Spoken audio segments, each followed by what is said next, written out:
सरमायाकारों का एतमाद बहाल हो गया। स्टॉक एक्सचेंज में ज़बरदस्त तेज़ी रिकॉर्ड की गई।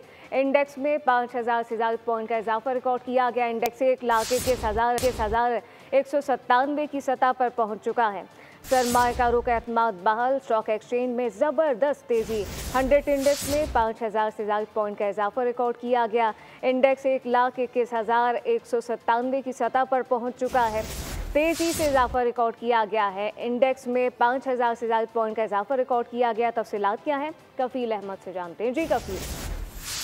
देखिए, सीज फायर के ऐलान के बाद स्टॉक मार्केट 4.71% जो है वो बढ़ चुकी है और 5,470 पॉइंट का इजाफा मार्केट में और 1,21,644 पॉइंट का मार्केट जो है वो इस वक्त ट्रेड कर रही है। तो कल जो गिरावट थी मार्केट में सीज फायर के ऐलान के बाद 1,17,000, 1,18,000, 1,19,000, 1,20,000 और 1,21,000 का जो लेवल था वो मार्केट अबूर करने में कामयाब रही। अगर हम बात कर लें ऑयल एंड गैस सेक्टर में तेजी है और इसके अलावा जो दीगर सेक्टर्स हैं वो भी जो है वो काफी अच्छे परफॉर्म कर रहे हैं और सरमायाकारों का एतमाद इस फैसले के बाद जो है वो बहाल हुआ है। जी कफील अहमद, बहुत शुक्रिया। सब्सक्राइब करें और बेल दबाएं ताकि कोई खबर रह न जाए।